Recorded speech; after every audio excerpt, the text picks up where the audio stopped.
Why are Arabian fragrances right now so popular? Why are they so good? What sets them apart from Western fragrances? We're going to talk all about it today. I'm going to share some of my research with you guys on my quest to discover this whole niche that is just blowing up all over YouTube, all over TikTok. We're going to talk about it, and let's hop right on in. All right, guys. So like I said, Arabian perfume. This is basically all the world of Middle Eastern fragrance. It is blowing up everywhere. I had no idea, to be honest. I've been living in my little ignorant world because I'm still new to fragrance. I have kind of very quickly shifted from a non-perfume person into a absolutely obsessed fragrance person all of a sudden. It's interesting how quickly I became so into fragrance. So I have a friend on here who is another YouTuber, and she is really into fragrance, Alicia Budget Beauty. If you have not found her yet, definitely check her out. You will not be sorry. And she is definitely an expert in everything fragrance, and she has kind of been a huge influence on my fragrance journey. And recently she's been posting a lot about Middle Eastern perfumes. I had no idea what they were. I started seeing, wow, this is really popular. Okay, what is it about this? So I was, of course, curious, and I started going down the rabbit hole researching it. And I just ordered my very first Middle Eastern perfume, the Qissa Pink, if I'm even saying it right. I'm probably saying it wrong and butchering everything, so I apologize. But this is kind of my beginning into the world of Middle Eastern fragrance, and I'm so excited. I have done a sniff of this. I wore it all yesterday and last night. I woke up with it. I am blown away, and we'll talk about this scent in a minute. First, we're going to get into kind of the history of Middle Eastern fragrance, why it's different, why it's so special. And if you're new to my channel, hi, I'm Cher. I love covering a lot of different beauty topics on my channel. I also love bringing you guys vlogs and travel, but I focus a lot on, I've been really getting into luxe beauty, but I'm also a huge beauty box channel because it helps me to try a lot of different things. And fragrances is one of those things I've been really getting into. As I said, been loving it. And so all of these topics kind of in one. I like to bring you guys sort of the latest breaking, beauty releases and beauty news and what all's out there, and bring you reviews on it and education and whatnot so that you can do less of your own shopping and I can do it for you. So anyway, if all of that interests you, you want to stick around and pop that subscribe. Let's dig in here and start talking about it. All right, so what are Arabian fragrances? What is the history behind it? These truly go back all the way to like 3000 BC. I mean, they're really truly the beginning of fragrance as we know it. Us folks in the Western world, we've really watered down perfume and fragrance over time. But in those beginning stages, they were really kind of deriving from like ancient Egypt, and they were more used in religious and sacrificial ceremonies. They were usually more those with wealth and power. They were less so much for, just nice smelling aromas, and they usually had more of a religious symbolism or use. Now you did, however, have, for example, Cleopatra, who did use it for smelly good, but more as like an aphrodisiac or way to kind of hypnotize the man. So apparently it is said, and this is according to Huda Beauty's site, by the way, that she actually immersed her boat, the sails of her boat, basically in essential oils and fragrance, hypnotizing the very Mark Anthony. So, we can trace these ways of wooing our man, right? All the way back. And women, it's unisex, but it goes both ways with women or men. But we can trace this all the way back to, the beginning of time, basically. Fragrance was such a part of life in ancient Egypt. Sometimes when guests would visit, you were given a perfume tray where you could sample the perfumes and mix them to create your own scent so that it kind of bookmarked for you a memory of the trip. And that's so fitting because, fragrance really is very personal. It's one of those things like our sense of smell is so powerful. There's a lot of psychology behind it. And there's so many like memories that are like encapsulated through fragrance. I can walk outside and I can smell some of the flowers that are blooming, and instantly it kind of transports me to so many memories that I have. And for example, I would take a trip to the mountains in North Carolina. It had been a long time. I hadn't been since I was in like high school. And then I went back with my husband to those same places that were so special to me. And immediately when I started smelling whatever flowers those were that were blooming, it was like it took me right back to that place. It was like I knew the memories based on the scent. Same idea in fragrance. It's just so personal, and it also has a lot of cultural stories behind it as well. And so that's really what is partly fascinating with the Middle Eastern is they are a lot more personalized, I'd say, in their fragrance. I think that it just truly kind of captures a more customized experience for you almost than perhaps the Western experience. That's my take on it. And some of these cultural attributes, given to fragrance. So of course, things like burning incense, different essential oils, they play out in a lot of different cultures in, Middle Eastern and, ancient Egypt and whatnot. They actually burned incense to feel closer to God or to ward away gods like the god of the underworld. So just a lot of cultural and religious stories behind fragrance as well. In the Western world, I think we have the Bible here, and you do see a lot of fragrance in the Bible as well, like frankincense, and they talk a lot about different essential oils too. So there are footprints of this, I think, everywhere.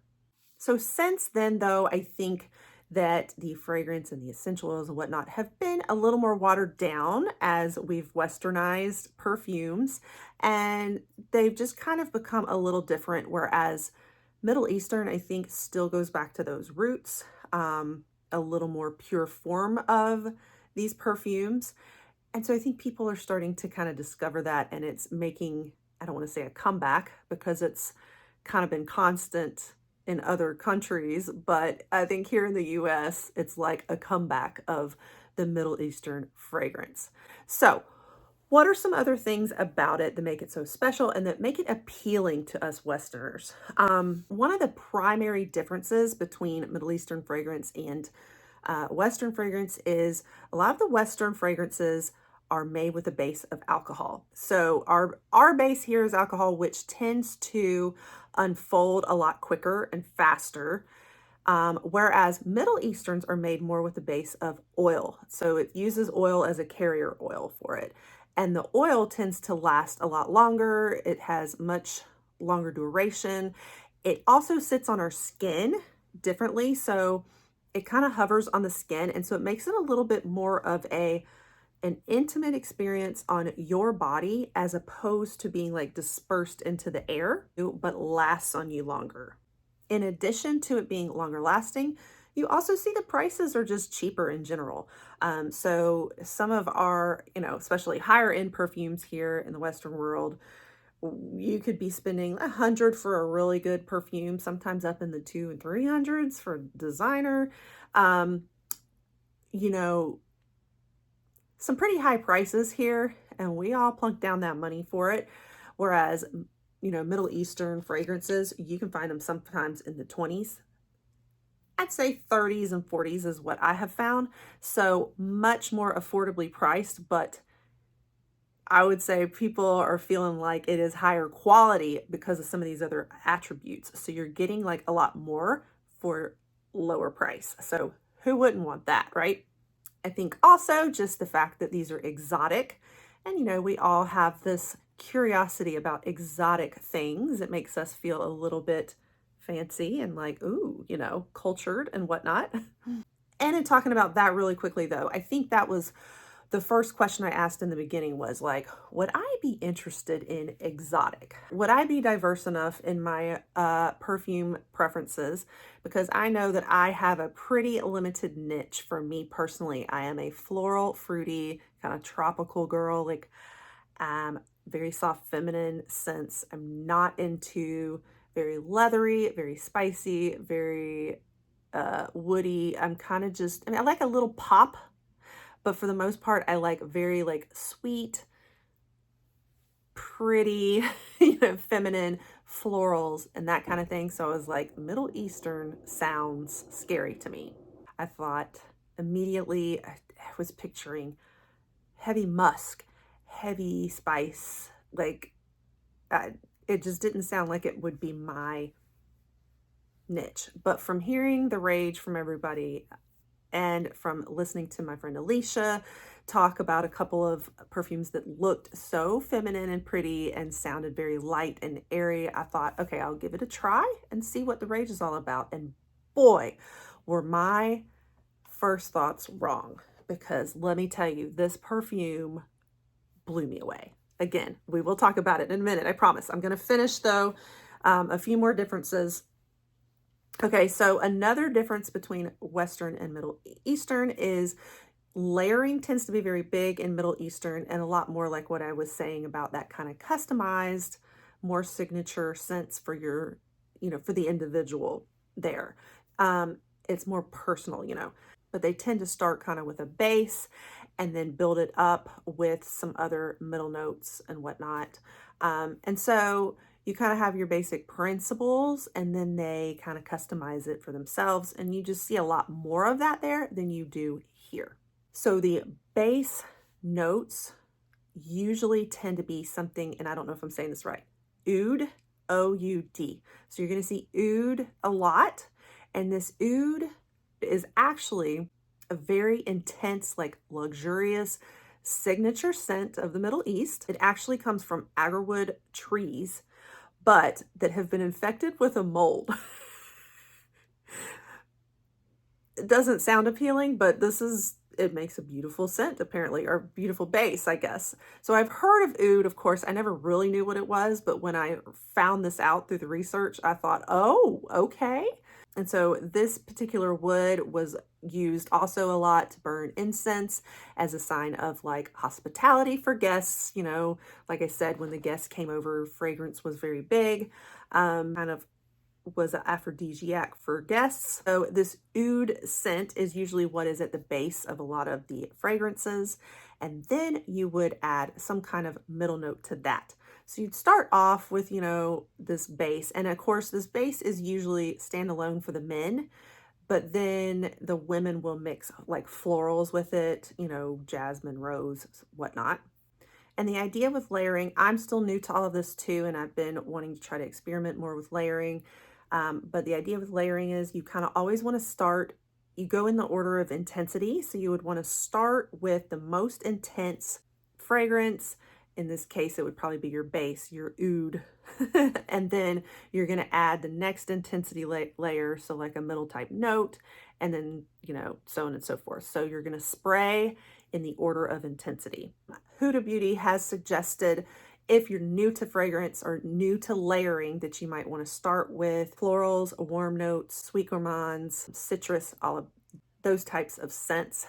And she has a whole table that she kind of recommends, like this pairs well with this, and so on and so forth. So I'm going to be trying to experiment with that, and I might bring you guys another video on how it's going with my layering and some ideas for that too. Okay, and then another kind of difference between Middle Eastern and Western is the Middle Eastern fragrances do tend to be more unisex. This scared me as well when I heard this, because like I said, I like my feminine scents. I'm not a unisex kind of girl, but I am not going to lie. I don't feel like this is unisex. I feel like this is amazingly feminine, and it might just be that I find the right scents for me, just like I would in the Western world. But I think they do tend to be appropriate for both. And I think the fact that they layer more and make it more unique is why, because they're using different scents, either standalone for men versus adding different florals and such for women. Now, where do we find Middle Eastern fragrances? I struggle with that because you're not going to find it in your typical sites. Like, I'm not going to go to Sephora and find them, and Ulta, my normal places to shop. So there is an online site called Aroma Concepts that Alicia introduced me to, and she actually does have a code to save. I don't know how much of a discount, but I will put her code here for you. I also found Fragrance X carries them as well. And also, Alicia just mentioned recently too, she brought a video where they're carrying some at TJ Maxx now too. So I need to go check those out as well. Again, Alicia's my girl. Definitely credit her because she has done a lot of research and she's like the fragrance queen. So definitely wanted to, give her a huge shout out. Okay, and then that brings me last to the Qissa Pink. So this is one that's kind of going viral everywhere on TikTok and whatnot. I think there's the Kissa, like maybe regular, and then Qissa Pink. I noticed the Qissa Pink, I think, was the one that I thought had more coconut notes in it. And I am such a coconut girl that I was like, okay, I'm going to try this one and I'm going to brave it. And this was so affordable. I believe it was like it was either $30 or $35 on Aroma Concepts. I did get it from Aroma Concepts. Is that the name of it? Yeah. Oh my goodness, guys. I am transformed into a Middle Eastern perfume person because of this scent. It is like nothing I have ever smelled. I mean, when I really understand what they mean by it's very intimate and unique and a more personal experience, maybe, like I pick up on, like, I feel like it's just more pure. Like it's this very light, pure scent. I don't know how else to explain it other than feeling like the purity in it, if that makes sense. It definitely has coconut. Like I'm really picking up on the coconut. So if you love coconut, you're going to love this one.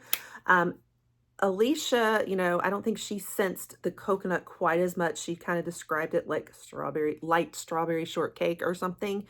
I can kind of sense that a little bit. I pick up on a little bit of like a very faint strawberry shortcake too, but I'm picking up more on the coconut in this for me personally. And so I wore it all day yesterday. I wore it to my son's concert. And you guys, every time I just moved, like I smelled myself and I smelled like heaven. I felt like it was like coconut strawberry shortcake on a cloud. Like I felt like I was just floating on clouds wearing this. It was beautiful. This might now be my favorite perfume I have ever tried in my life. I thought that I think, like I mentioned this often, Viktor and Rolf Flower Bomb Tiger Lily is like my favorite ultimate perfume. I think I might have found the one that beats it for me. This is incredible. I noticed that it lasted all day and all night. It did continue the duration. And I don't feel like, for me personally, I did not feel like the scent even changed. So, a lot of the perfumes I've tried and been trying, I'll notice initially, those top notes that you smell. And then as it dries down, it changes. And like by the next day or like late that night, all that I can smell is the base notes, and it's a completely different scent to me. With this one, it was like, no, the whole scent was exactly the same as when I first sprayed it. Like it all stayed together. It was the same scent that I just kept smelling. And then I went to bed. It was still there after I took a shower, but I put on more after my shower to go to sleep in because I've been getting to where like I'm obsessed with going to sleep in my scents. And I woke up to it and it was just like all of my sheets just smelled so good. Like I didn't want to pull the sheets all the way up because I just wanted to stay under there and smell myself. So incredible experience. And I am now a transformed Middle Eastern girl. So you're going to be seeing more from me. And I don't know, this is the one I was most drawn to because, the packaging is so beautiful and luxe. It's just, look at that. Isn't that gorgeous? And all of their packaging's like that. But I was most drawn to this because it was the prettiest, lightest, girliest looking one.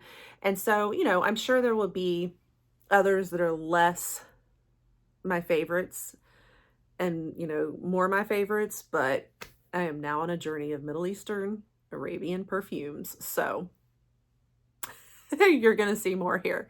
So that wraps it up. If you want to see more fragrance and more beauty reviews in general, stick around because you will probably see a lot more from me. And again, thanks to my friend Alicia for introducing me to this amazing world.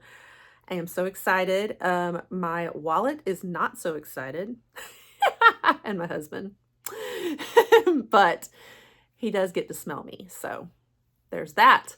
So anyway, guys, I hope you enjoyed that. I hope it was helpful. And let me know if you have tried Middle Eastern or if you've never heard of it too, if this was brand new for you, if you learned something today, let me know all those things. Or if you have more tips because you're an experienced Arabian perfume person, then I welcome those comments as well. Stick around so that we can experience this amazing fragrance journey together, and I will catch you guys on the next one. Bye.